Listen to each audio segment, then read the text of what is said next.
Someone always reveals who they are when they think the room belongs to them. The old bartender whispered as crystal glasses caught the golden light above the ballroom, and no one paid attention until a splash of deep red wine turned every conversation into silence.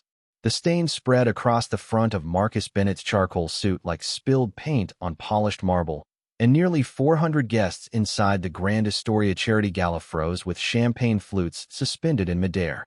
Evelyn Whitmore lowered her empty glass without a hint of apology, her diamond bracelet sparkling beneath the chandeliers as a slow smile crossed her face.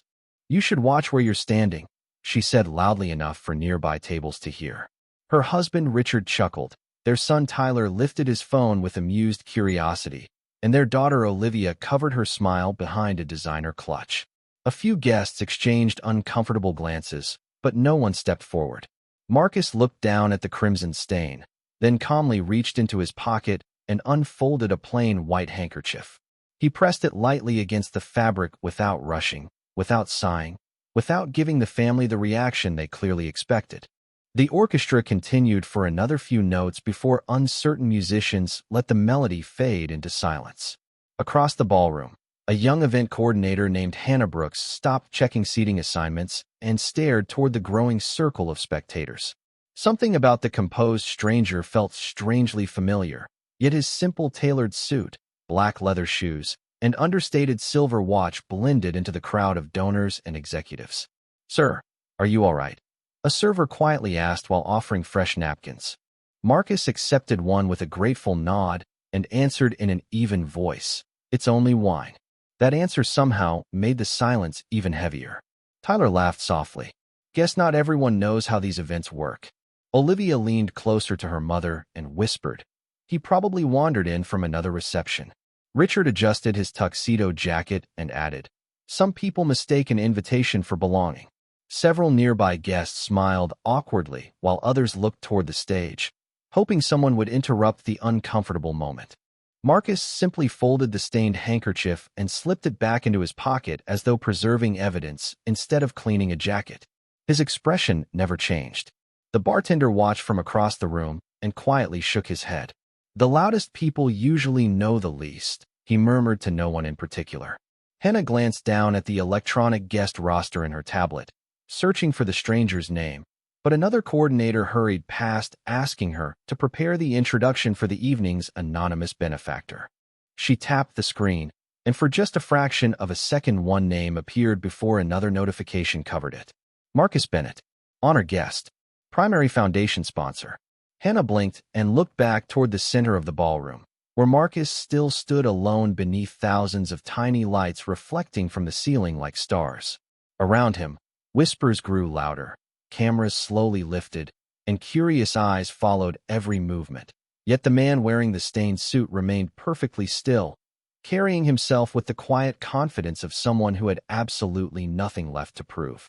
Hannah Brooks looked at the glowing screen again because she believed she had read it wrong the first time, but the same name remained fixed beside a gold insignia that only 3 people on the organizing committee had permission to see, and every detail beneath it carried a level of access that exceeded celebrities, elected officials, and legacy donors combined. Yet when she slowly lifted her eyes, the man in the stained charcoal suit was quietly thanking the nervous server who had offered him another napkin, while the Whitmore family had already returned to smiling at nearby guests as though nothing important had happened. Richard Whitmore accepted another glass of sparkling wine and spoke with the confidence of someone who had never expected consequences, while Evelyn adjusted the diamond necklace resting against her evening gown and casually said that standards were becoming impossible to maintain if anyone could wander into exclusive events. Tyler zoomed his phone camera toward Marcus and laughed that the picture would be unforgettable. Olivia glanced at Marcus once more and whispered that he looked more like a driver waiting outside than someone attending a $10,000 per plate fundraiser. The comments floated through the ballroom like invisible dust settling on polished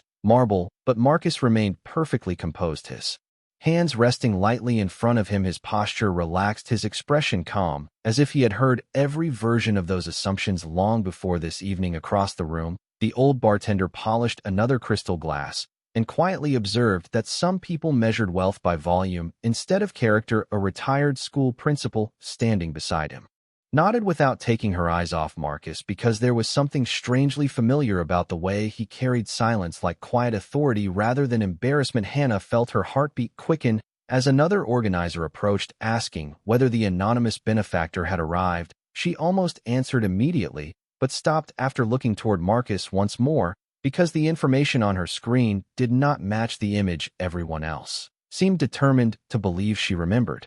Orientation week, when the executive director had repeated one instruction more than any other: never reveal the identity of the foundation chairman until the scheduled presentation. No exceptions. Hannah slowly locked the tablet and slipped it beneath her arm just as Marcus reached for a fresh glass of water instead of wine. A violinist near the stage resumed playing, and conversation gradually returned, although guests continued stealing curious glances toward the lone man with the crimson stain on his jacket. Then a little boy wearing a miniature tuxedo tugged gently on his mother's sleeve and pointed toward Marcus, asking why the man who had been embarrassed looked happier than the people who laughed at him. His mother searched for an answer, but could only squeeze his hand, while Marcus noticed the child smiled warmly and raised his glass of water in a quiet gesture of kindness. The boy smiled back without hesitation, and for the first time that evening someone looked at Marcus without judgment. While somewhere behind the stage, a production manager received an automated notification confirming that the evening program would begin exactly on schedule, with one final line appearing across the monitor. In bold letters, "Honor guest has arrived and is waiting patiently."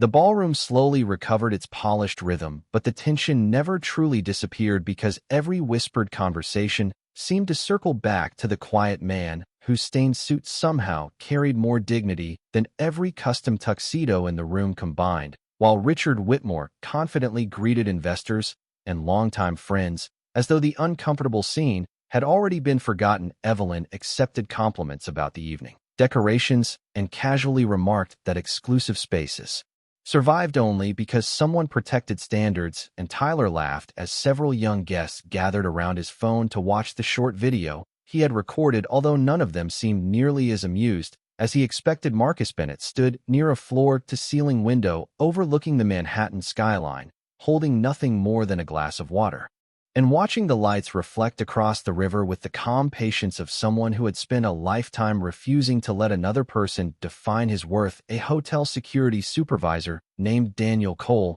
noticed the growing attention and walked toward Marcus with careful professional steps. His expression remained polite but uncertain as he quietly asked whether there had been a misunderstanding before the guest list became a distraction. Richard immediately answered before Marcus could speak, saying that everything had already been handled and suggesting that security escort the gentleman toward the general reception area, where he would be more comfortable. Evelyn nodded in agreement and added that the evening should remain elegant for serious donors. Olivia smiled politely while repeating that mistakes happened when invitations changed hands.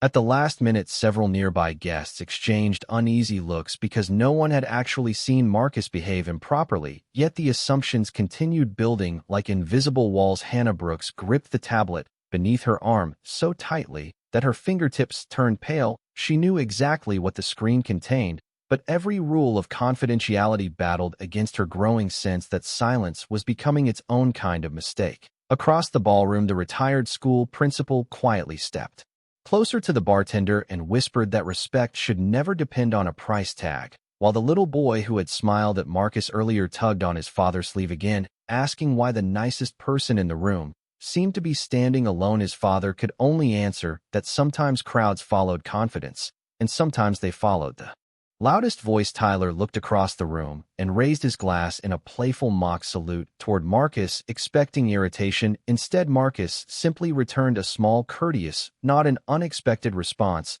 that left Tyler strangely uncomfortable, because confidence without anger was impossible for him to understand. At that exact moment, the master of ceremonies reviewed the final program beside the stage and frowned at an unexpected notification flashing across the event monitor, confirming that every presentation, every scholarship announcement, every hospital donation, and every major pledge scheduled for the evening required one final authorization from the anonymous chairman before the gala could continue. and as orchestra music drifted gently through the grand hall, dozens of guests unknowingly waited for permission from the very man many of them still believed did not belong there. Hannah Brooks could hear the orchestra, but every note seemed distant beneath the sound of her own heartbeat as she unlocked the tablet one more time and stared at the profile hidden behind executive clearance. The photograph matched the calm man standing alone beside the window. The biography listed awards measured in pages and charitable projects stretching across hospitals, schools, and community centers in 23 states, yet the line that stopped her breathing was the smallest one: chairman of the Bennett Future Foundation, principal sponsor of tonight's gala, and final approving authority for every scholarship grant, every research donation, and every $1 million pledge announced before midnight. She looked toward Marcus again, expecting to see frustration or humiliation, but found only quiet patience as he thanked another server who offered sparkling water. Daniel Cole, the security supervisor, noticed Hannah frozen in place and walked over asking if something was wrong. She lowered her voice and answered that she believed there had been a terrible misunderstanding. Daniel reached for the tablet,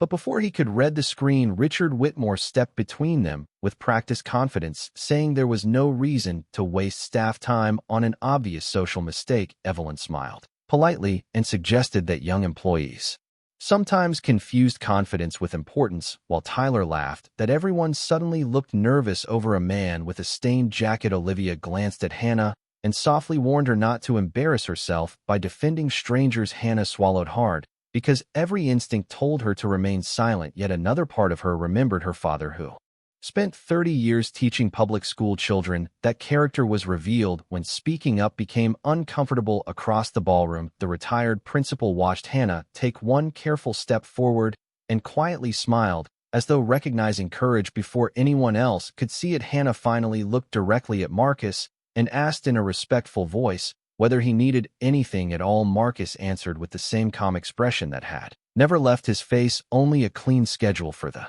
children waiting on tonight's scholarships. The sentence landed with unexpected weight because it contained no anger, no complaint, and no mention of the wine still marking his suit. Daniel frowned, wondering why someone publicly embarrassed would think first about students instead of himself. Hannah slowly turned the tablet so only Daniel could read the highlighted line. His eyes moved across the screen and widened almost instantly. He looked back at Marcus, then at the Whitmore family, then at the stage where the master of ceremonies had just received another flashing reminder that the program could not begin without the chairman present. Daniel opened his mouth, but Marcus gently raised one finger and offered a small reassuring smile, as though asking him to wait a few more moments. Nearby guests sensed that something invisible had shifted. Whispers traveled across linen-covered tables, glasses stopped halfway to smiling faces, and even the musicians seemed to soften their performance, while the little boy, who had been watching all evening, quietly told his mother that the kind man looked exactly like someone who already knew how the story would end.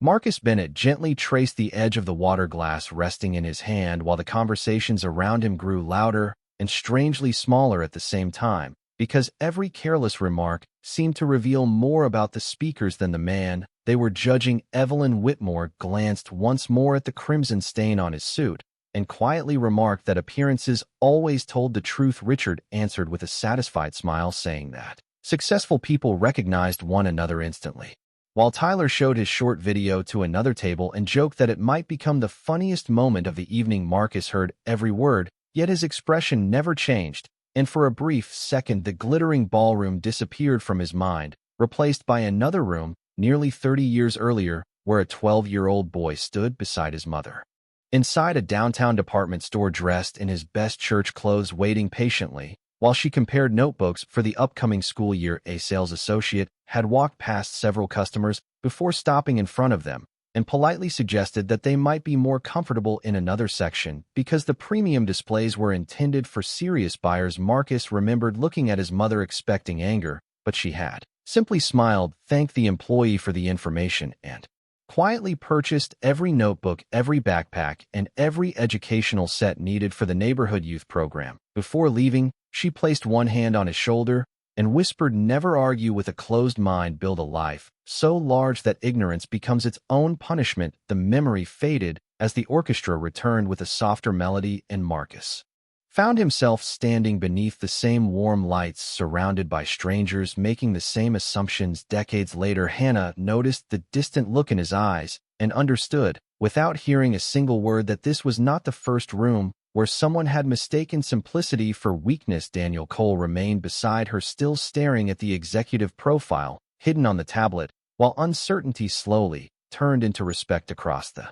ballroom, the little boy slipped away from his parents, carrying a folded white dinner napkin, and stopped in front of Marcus. Everyone nearby fell silent, expecting an awkward moment, but the child simply held out the clean napkin and said, "I think this one is better than the stained one." Marcus accepted it with genuine gratitude and thanked him as though receiving something priceless. The boy smiled proudly and hurried back to his family, leaving several guests unexpectedly emotional. Even the retired principal quietly removed her glasses and smiled, because kindness had accomplished what status never could. Tyler watched the exchange with confusion, unable to understand why people seemed drawn toward the quiet man instead of away from him, while Olivia noticed more guests beginning to look at Marcus with curiosity rather than judgment, and whispered that the room felt different. Richard dismissed the feeling, insisting that confidence could not change reality. But at that exact moment, every display screen hidden behind the stage briefly flickered to life before returning to black,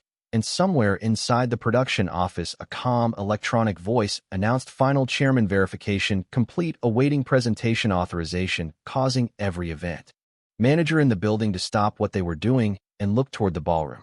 The atmosphere inside the ballroom changed so gradually that almost nobody could identify the exact second it happened. Yet every experienced donor, every senior executive, and every member of the organizing committee instinctively looked toward the stage, as if an invisible signal had passed through the room. Marcus Bennett quietly placed the folded white napkin from the little boy into the inside pocket of his jacket and finally reached for his phone, while Evelyn Whitmore continued greeting guests with effortless confidence. Richard discussed investment opportunities beside an ice sculpture, and Tyler joked that the evening had already provided enough entertainment to justify the ticket price. Olivia noticed Marcus touching the screen only once and smiled dismissively, believing he was probably arranging transportation home. Hannah watched from across the ballroom as Marcus calmly typed 6 simple words: "Begin foundation protocol blue, thank you, Sophia," and then slipped the phone back into his pocket without another glance. Less than 30 seconds later, every event coordinator received the same notification on their wireless devices: verified chairman arrival, initiate executive sequence. Stage managers immediately checked schedules, technicians confirmed presentation files,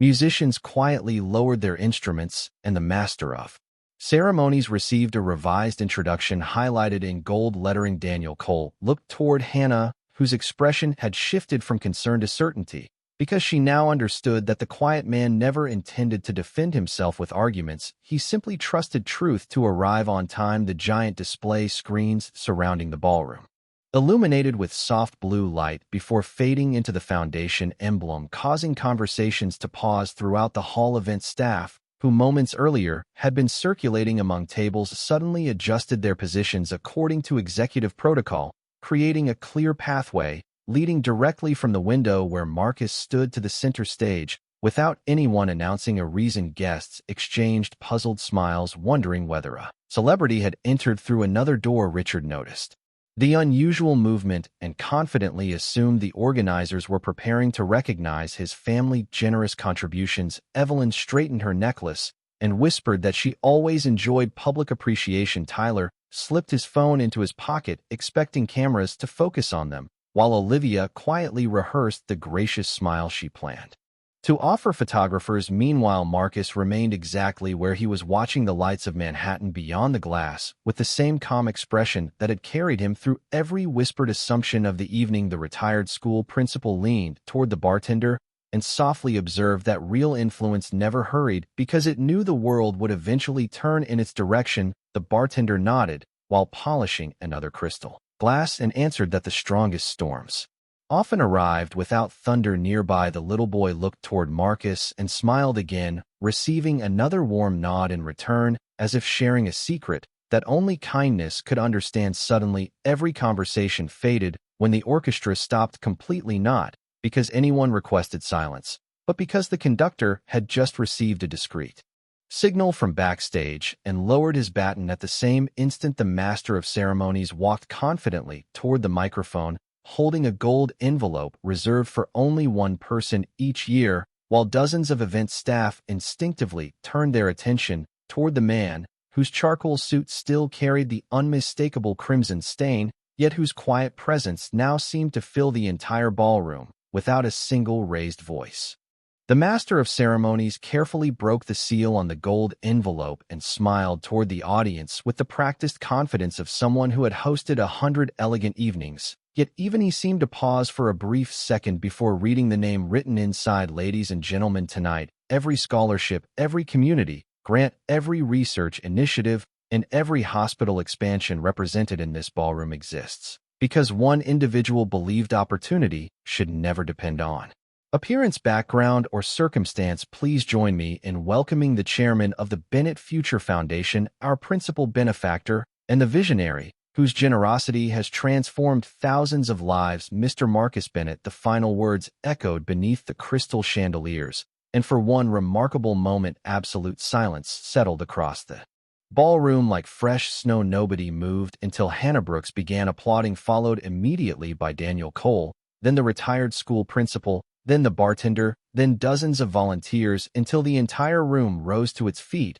in a standing ovation that rolled through the ballroom like a rising tide. Marcus quietly placed his water glass on a nearby table, straightened the front of his stained charcoal jacket, and walked toward the stage with calm, measured steps, never once looking at the crimson mark that had become impossible to ignore. The giant display screens illuminated with photographs from schools, libraries, hospitals, and youth centers, showing Marcus beside teachers, nurses, firefighters, and children from neighborhoods across the country, followed by a simple message: service creates legacy. Richard Whitmore stared at the screens without blinking while Evelyn slowly lowered the champagne flute still resting in her hand. Tyler felt his phone become strangely heavy as he remembered the video he had recorded only minutes earlier, and Olivia watched guests who had once surrounded her family, now turning their attention entirely toward the man she had dismissed as someone who did not belong. Marcus reached the stage and warmly shook hands with the master of ceremonies before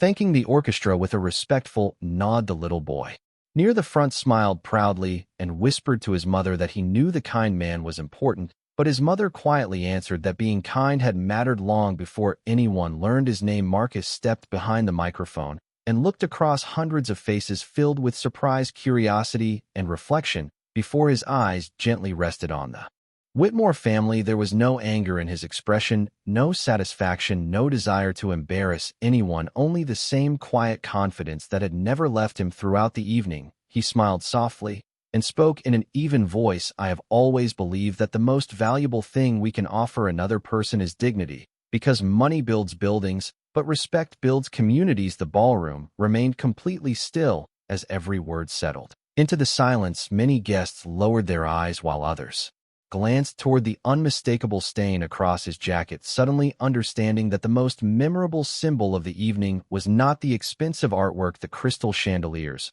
or the million-dollar donations, but the simple image of a man who answered public humiliation with grace and allowed truth to introduce him better than pride ever could.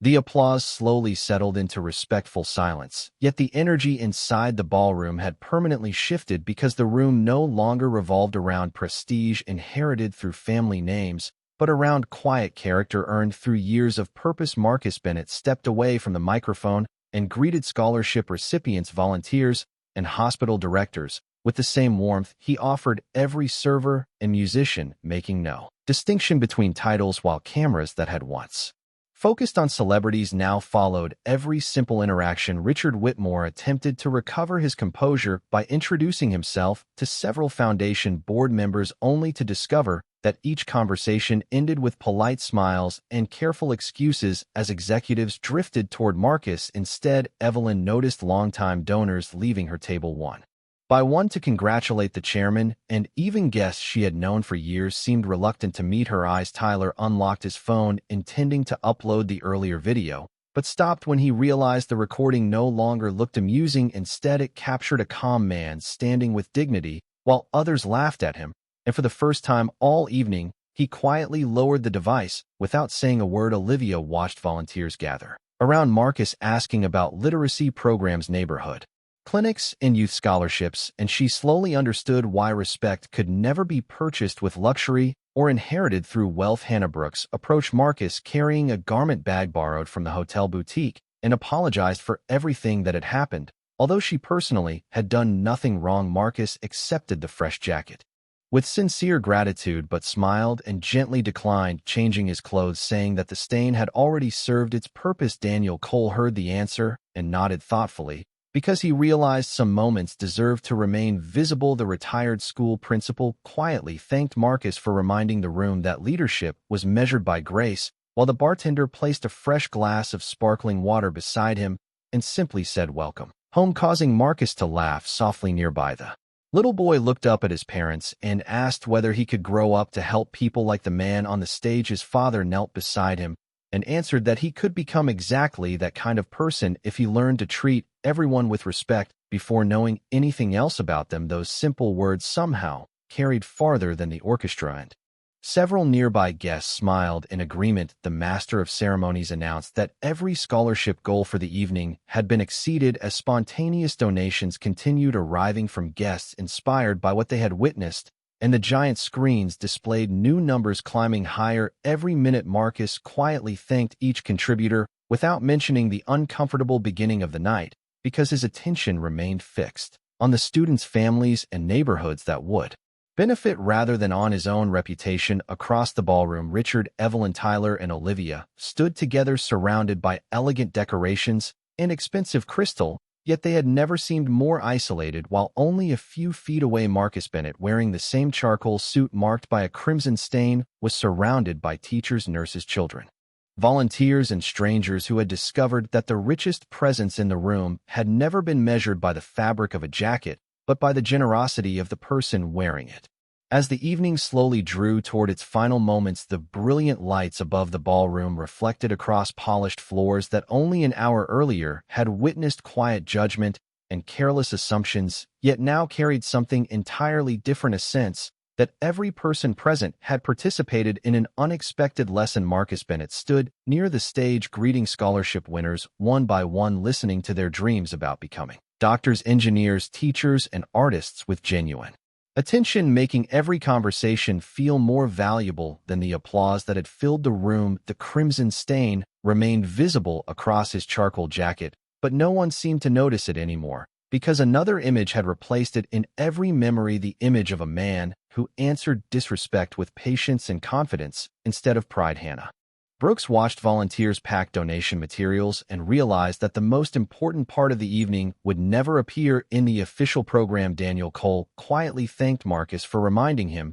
that true security was protecting dignity before reputation, while the retired school principal smiled and remarked that she had spent 40 years teaching children exactly what the ballroom had finally learned in a single night. The little boy walked over one last time holding a small scholarship brochure and asked Marcus to write his name inside. Marcus knelt to his height, signed the cover, and added a single sentence, "Believe in your future before the world does." The boy read the words twice, then hugged the booklet against his chest, as if it were already a promise. Across the room, Richard Whitmore slowly approached Marcus, followed by Evelyn, Tyler, and Olivia. Their confidence had disappeared, replaced by thoughtful silence. Richard looked at the stained jacket and quietly admitted that he had judged someone he had never bothered to know. Evelyn lowered her eyes and simply said that appearances had spoken louder than kindness. Tyler deleted the video from his phone without anyone asking, and Olivia thanked Hannah for having the courage to trust what was right. Marcus listened without